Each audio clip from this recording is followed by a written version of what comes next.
अरे गुरुदेव वशिष्ठ ने भरत को अपने नजदीक बिठाया, बिल्कुल पास बिठाया और क्या किया? प्रथम कथा सब मुनि वर वर्णी भूमिका बनाई पहले गुरुदेव वशिष्ठ ने, और केकई कुटिल कीन जस करनी, और केकई ने जो किया वो पूरा विस्तार के साथ में सुना दिया। अपनी मां की बातों को सुनकर के इतनी गिलानी हुई है श्री भरत को, मोटे मोटे आंसुओं के साथ में रो रहे हैं। तब वशिष्ठ ने देखा कि भरत बहुत ही ज्यादा दुखी हैं और अब ये दुख को सहन नहीं कर सकते। तब उन्होंने ये बात कही है कि हा निलाभ जीवन मरण जस अपयस विधि हाथ, और सुनाऊ भरत भाभी प्रबल बिलख कहु मुनिनाथ, हानि लाभ जीवन मरण जस अपजस विधि हाथ। पुत्र भरत गिलानी मत करना, केकई का तो कोई दोष है नहीं, परमात्मा को ऐसा करना ही था, इसलिए ये ऐसा हो गया। पिता की मृत्यु पर आप शोक मत कीजिए। पिता की मृत्यु शोकनीय नहीं, पिता की मृत्यु शोभनीय है। ध्यान से सुने, पिता की मृत्यु शोकनीय नहीं, पिता की मृत्यु शोभनीय है। अरे भारत, यहां चारों वर्णों की बात कही है। ऐसा व्यक्ति मरता है तो उसकी मृत्यु पर सोचना चाहिए कि इसका जन्म क्यों हुआ। लिखा सोचिए विप्र जो वेद विहीना, ऐसा ब्राह्मण मरता है जो ब्राह्मण के घर में पैदा होता हुआ, जिसने कभी वेदों का अध्ययन न किया हो, जो अपने 6 कर्मों के साथ में जिसने जिंदगी का निर्माण न किया हो। ब्राह्मण के 6 कर्म है, और यदि उसने 6 कर्म नहीं किए तो अपने ब्रह्मत्व के साथ में एक बहुत बड़ा अन्याय किया, उसने एक बहुत बड़ा धोखा दिया। यहां चारों वर्णों की बात बताई, सबसे पहले ब्राह्मण की बात कही। ब्राह्मण के 6 कर्म, विद्या पढ़ना तो विद्या पढ़ाना भी, विद्या पढ़ना तो विद्या पढ़ाना भी, दान लेना तो दान देना भी, और यज्ञ करना। हेलो हेलो, जोर से बोलता हूं, मैं घबराता क्यों? हेलो हेलो हेलो, ये बंद है इधर।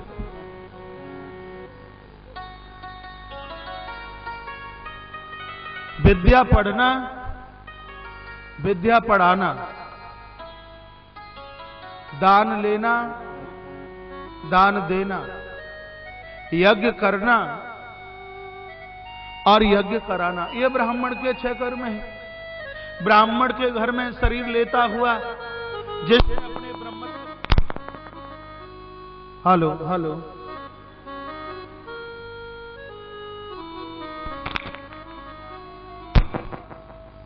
हेलो हेलो हेलो,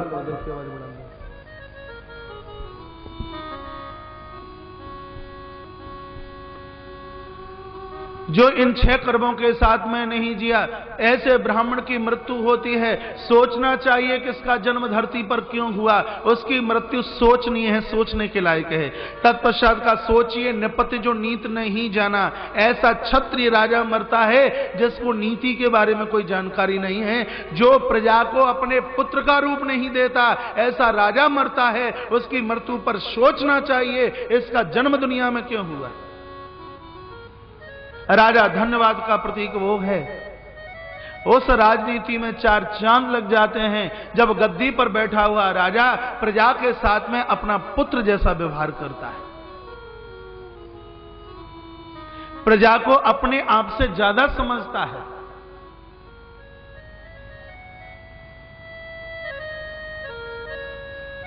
ब्राह्मण का आभूषण है संतोष,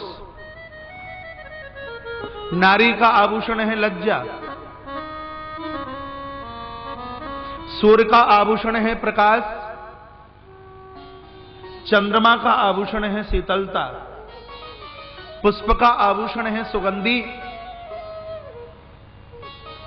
भगवान का आभूषण है भक्त। उसी प्रकार से राजा का आभूषण है उसकी प्रजा। प्रजा के बिना राजा किसी काम का नहीं है।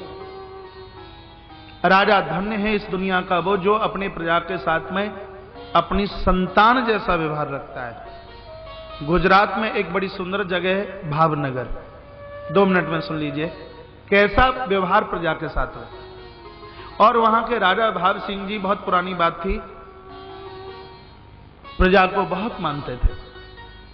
एक दिन की बात, इनके यहाँ रहने वाला कोई गरीब रिक्शा चलाने वाला जो मिलता जीविका का निर्वहन करता, पत्नी को बच्चा होने वाला था और घर में कुछ खाने को था नहीं। 7 दिन हो गए उपवास करते करते, रोटी का एक टुकड़ा जीव के ऊपर नहीं पहुंचा। नौकरी की तलाश में निकला, नौकरी कहीं मिली नहीं। इसने एक बाउंड्री के अंदर बेरिया का पेड़ देखा और सोचता है क्यों नहीं इसके कुछ बेर तोड़ करके लेके जाऊं, पत्नी को खिलाऊंगा और खुद मैं खा लूंगा, जिससे उसकी क्षुधा की निवृत्ति होगी। इसने एक पत्थर उठाया और जोर से उस बेर वाले वृक्ष में मारा, तो वो पत्थर वृक्ष में न लगता हुआ राजा भाव सिंह के सिर के ऊपर जाकर के लगा। मस्तिष्क बीच से फट गया, रुधिर का बपन होने लगा।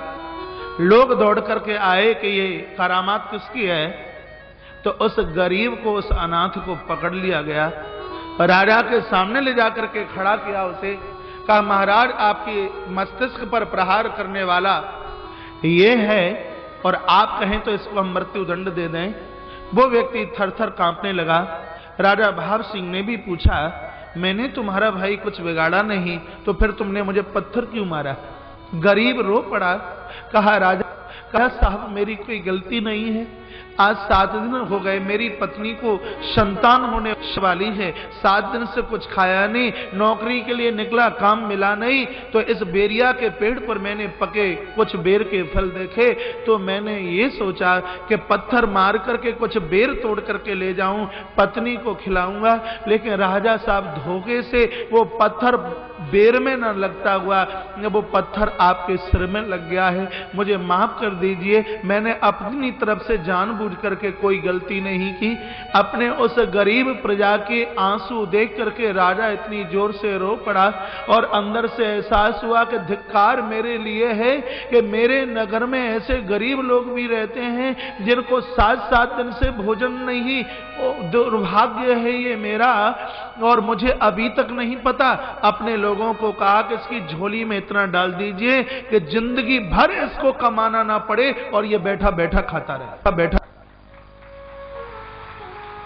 तो पिए लोगों ने क्या कहा, महाराज 24 घंटे नौकरी आपके दरबार की करते हैं, 5 रुपया कभी एक्स्ट्रा नहीं देते, और जिसने पत्थर मारा तुम्हें और उसको इतना खजाना, तो लोग तुम्हारी आरती तो उतारेंगे नहीं, अब तो लोग तुम्हें पत्थर मारेंगे। लोग कहेंगे कि राजा पत्थर खा करके पैसा देता है, तो तुम्हारा सम्मान कोई क्यों करेगा, फिर तो लोग तुमको पत्थर मारेंगे। तो राजा भाव सिंह ने कितनी सुंदर बात कही। राजा भाव सिंह ने कहा कि देखिए, एक कांटे वाला वृक्ष पत्थर खा करके फल दे सकता है, मैं तो हाड़ मांस का इंसान हूं, तो पत्थर खा करके क्या इसकी गरीबी का हरण नहीं कर सकता? ऐसा राजा महाराज, उसकी मृत्यु सोचनी नहीं, उसकी मृत्यु सोवनी होती है। यहां लिखा है, सोचिए निपत जो नीत नहीं जाना, जेइन प्रजा प्रिय प्राण समाना। जो राजा नीति राजनीति के बारे में नहीं जानता, जो राजा अपनी प्रजा के साथ पुत्रवत जैसा व्यवहार नहीं रखता, ऐसे उस राजा की मृत्यु होती है तो उसकी मौत पर सोचना चाहिए कि इसका जन्म इस धरती पर क्यों हुआ। ज्यादा गाड़ी स्पीड में तो नहीं चल रही, बात कुछ पल्ले पड़ रही है कि नहीं?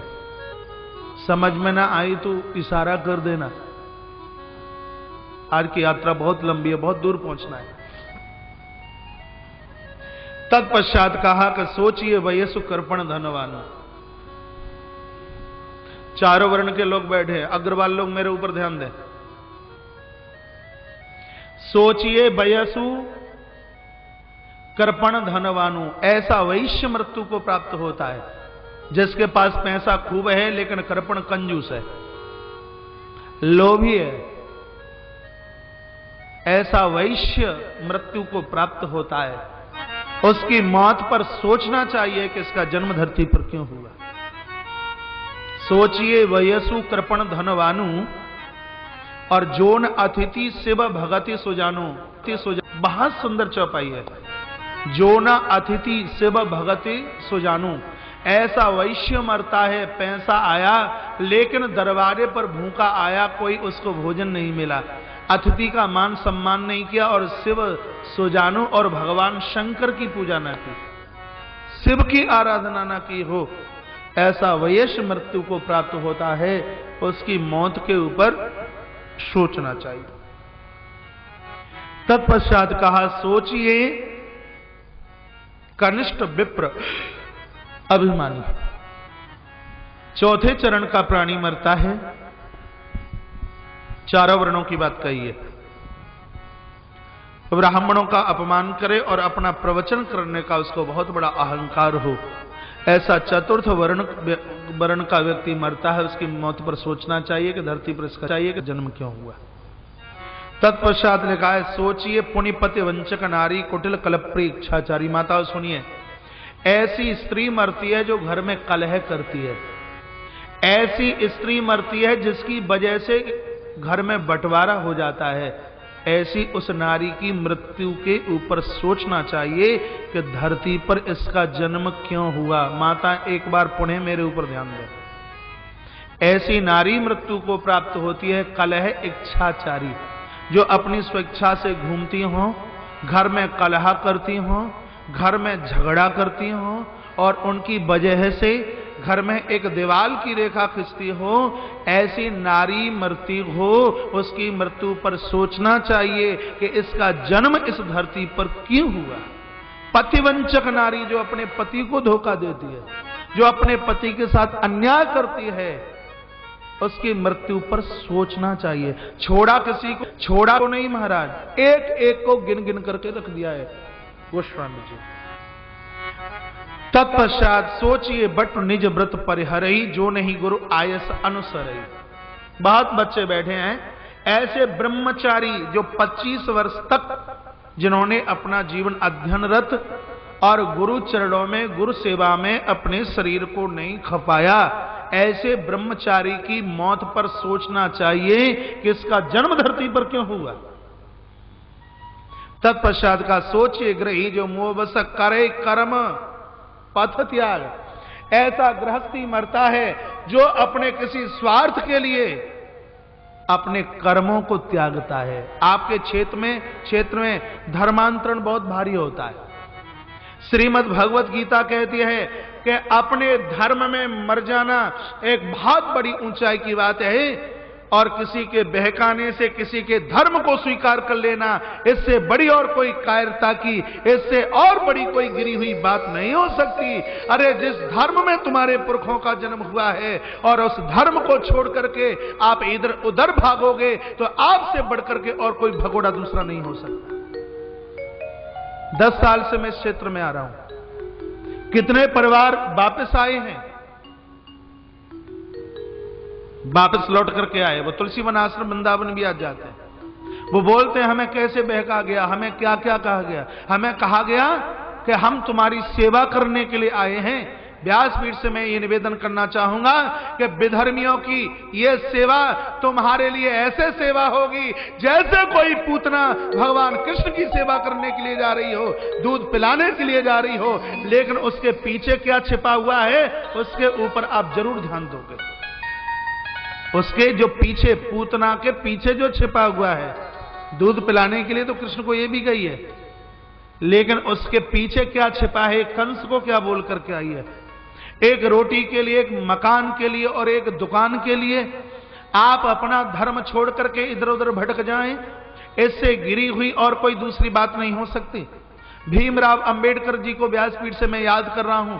आपकी मध्य प्रदेश की धरती पर जन्मा हुआ ये महामानव, विदेशियों ने इस महामानव को कहा कि हम देश का तुम्हें राष्ट्रपति बना देंगे, अपने देश का खजाना तुम्हारी झोली में डाल देंगे, आप हमारे धर्म को स्वीकार कर लीजिए। डॉक्टर साहब अंबेडकर जी ने मुंह खोल करके जवाब दिया, जिस धर्म का जन्म मेरे हिंदुस्तान की धरती पर नहीं हुआ उस धर्म को मैं कभी भी स्वीकार नहीं कर सकता।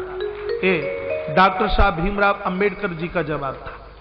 जिस धर्म में तुम्हारे माँ बाबू जी का जन्म हुआ, जिस धर्म में तुम्हारे पुरखों का जन्म हुआ, अरे उस धर्म को आप छोड़ करके इधर उधर भागें, फिर हमसे और आपसे बड़ा भगोड़ा कौन हो सकता है। धर्म के साथ में फिर अन्याय करने वाला अन्याय करना कौन हो सकता है? मैं इस व्यासपीठ से किसी के धर्म की बुराई नहीं करता। जो अपने अपने धर्म में जी रहे हैं उनके लिए सब बढ़िया है, लेकिन किसी दूसरे के साथ में, कभी किसी दूसरे के धर्म के साथ में कभी भी खिलवाड़ मत कीजिए। भगवान कभी माफ नहीं करेगा, क्षमा नहीं करेगा। आप में ऐसे बहुत से लोग हैं जिन्होंने बीसों बार हमारे मुझसे कथा प्रवचन सुनी। इस व्यासपीठ से हमने कभी भी किसी के धर्म की आलोचना नहीं की, लेकिन जब कोई सनातन धर्म के इस धर्म की इस वृक्ष की जड़ को काटने के लिए महाराज तैयार होता है, तब फिर वो ही शंकराचार्य जी वाली बात होती है कि हमारे हाथ में माला है तो हमारे हाथ में भाला भी है। सनातन धर्म की बुराई नहीं सुन सकते, रामकृष्ण की बुराई हम सुन नहीं सकते, क्योंकि हमारे पूर्वज, हमारे पुरखे, हमारे धर्माचार्य, हमारे संत और हमारे महापुरुषों का जन्म महाराज इस धर्म में हुआ। धर्म को ताकत देने के लिए विशाल अनुष्ठान है, समरसता के लिए, एकाकी भाव के लिए ही ये अनुष्ठान है।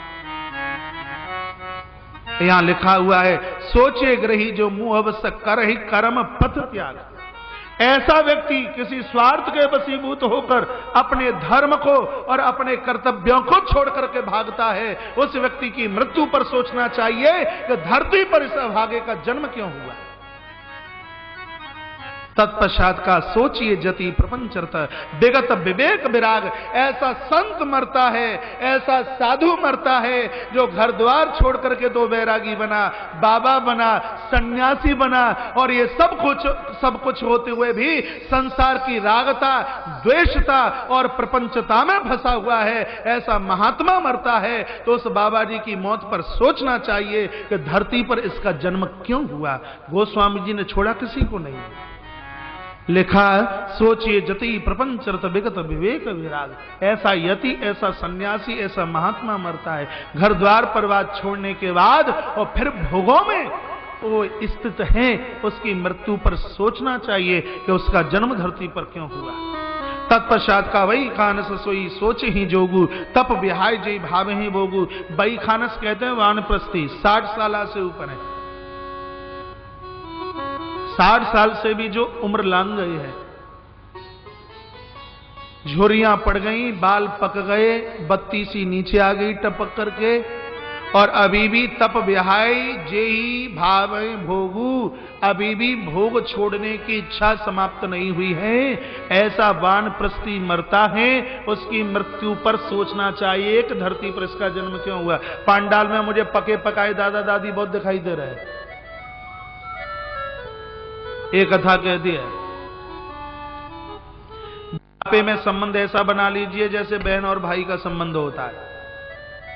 युवा अवस्था में आपने अपनी फोटो खिंचवाई होगी, मेरे कहने से एक वृद्धावस्था में भी अपनी तस्वीर किसी स्टूडियो मास्टर से खिंचवाएं। मास्टर से दादा और दादी दोनों मिलकर फोटो खिंचाएं, फिर उस तस्वीर को अपने आगे रखें और गौर से देखें, ऊपर से नीचे तक, नीचे से ऊपर तक।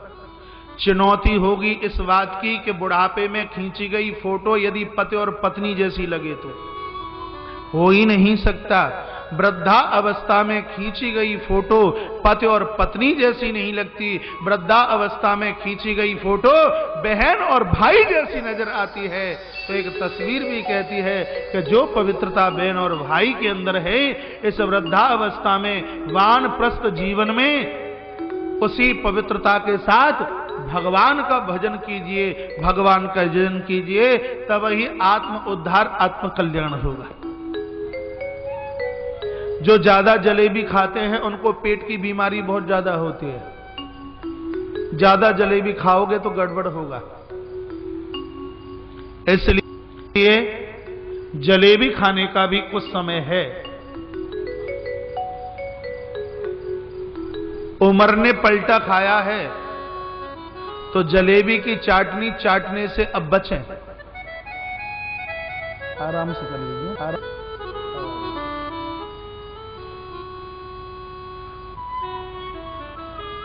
वही खान सोई सोचे ही जोगु तप ब्याहाय जय भावे भोगु।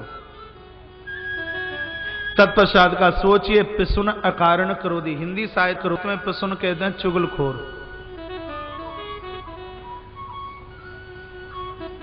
आराम से भैया। सोचिए पिसुन अकारण क्रोधी। ऐसा चुगलखोर मरता है जो इस दुनिया में दूसरों की चुगली करने के ही लिए पैदा हुआ है। उस चुगलखोर की मौत पर सोचना चाहिए, इसका जन्म धरती पर क्यों हुआ। अकारण क्रोधी, जो बिना कारण के क्रोध करते हैं, कोई कारण नहीं है। बिल्ली दूध फैला गई रसोई में, अब पत्नी की खैर नहीं है। बिना कारण के क्रोध, जिसका कोई कारण नहीं है, अकारण क्रोधी, ऐसे व्यक्ति की मौत होती है तो उसकी मृत्यु पर सोचना चाहिए इसका जन्म क्यों हुआ। और मैं तो कहता हूं कि मानस की 14 चौपाइयों का सार सुन लिया, किसी भी व्यक्ति से कोई त्रुटि और कोई गलती नहीं हो सकती। पूरा मानस इन चौपाइयों के बीच में भर दिया गया, पूरी रामायण भर दी गई। सोचिए, पिसुन अकारण क्रोधी, बिना कारण के क्रोध करने वाला चुगलखोर मरता है, उसकी मौत पर सोचना चाहिए। फिर कहा जननी जनक गुरु बंधु विरोधी। जनक कहते हैं पिता को, जननी कहते हैं मां को। माता पिता का अपमान करने वाला, गुरु और बांधवों का अपमान करने वाला, ऐसे व्यक्ति की मृत्यु होती है, उसकी मौत पर सोचना चाहिए कि इसका जन्म धरती पर क्यों हुआ।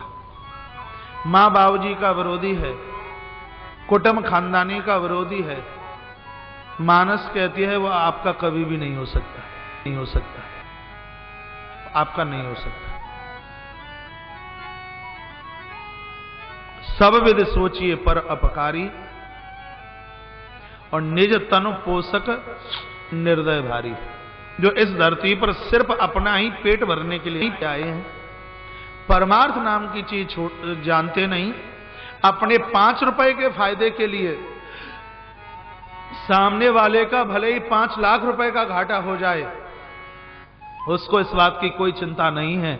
ऐसे अपकारी व्यक्ति की मौत होती है जिसके अंदर उपकार नहीं है, उसकी मृत्यु पर सोचना चाहिए इसका जन्म धरती पर क्यों हुआ।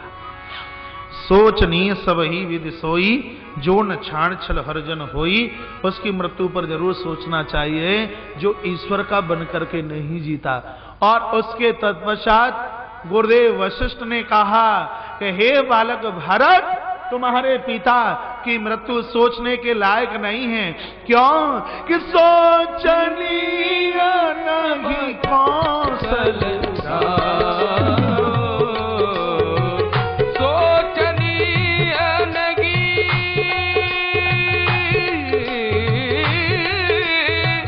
सोचनीय नहीं कौशल,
भगवान ये सोचनीय नहीं कौशल राहु। कौशलपति महाराज दशरथ, हेलो हेलो, इनकी मृत्यु सोचने के लायक नहीं है। 14 भुवनों में महाराज दशरथ जैसा पिता ना तो अभी तक हुआ है और ना भविष्य में होने वाला है। इसलिए बेटा भरत, अब पूरे अवध का यह समर्थन है कि दुख को छोड़कर, चिंता को छोड़कर अयोध्या की गद्दी को स्वीकार कीजिए। भरतलाल जी को इतना बुरा लगा कि कटे हुए घाव के ऊपर किसी ने नमक या फिनाइल ला करके छिड़क दिया, इतना बुरा लगा। और श्री भरत ने गद्दी की बात कहने पर गुरुदेव को क्या जवाब दिया, सुने। भरत ने कहा, गुरुदेव आज मेरा अवध अनाथ हो गया, अयोध्या का अन्नदाता चला गया, सीताराम सरकार का वनवास हुआ, पूरी दुनिया माता कैकेयी को दोष दे रही होगी, लेकिन मुझे लग रहा है गुरुदेव आज अयोध्या को अनाथ करने में सबसे पहला हाथ आपका है। भरत का बात।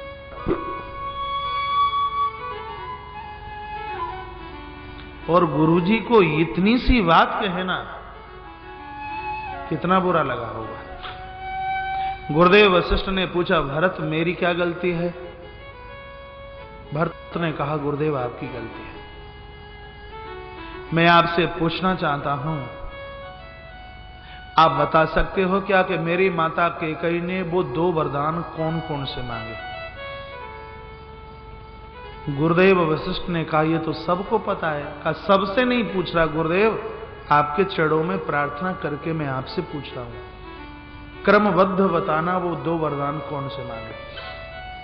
वशिष्ठ मुनि बोले कि पहले वरदान में भरत के लिए गद्दी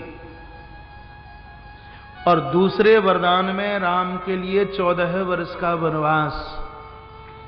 ये सबको पता है। भरतलाल जी बोले, गुरुदेव बोले, इसीलिए तो तुम्हारी गलती रही। मेरी मां ने पहले वरदान में भरत के लिए गद्दी मांगी तो नियम तो ये बनना था कि पहले वरदान को पूरा पहले किया जाता और दूसरे वरदान को दूसरी बार में पूरा किया जाता।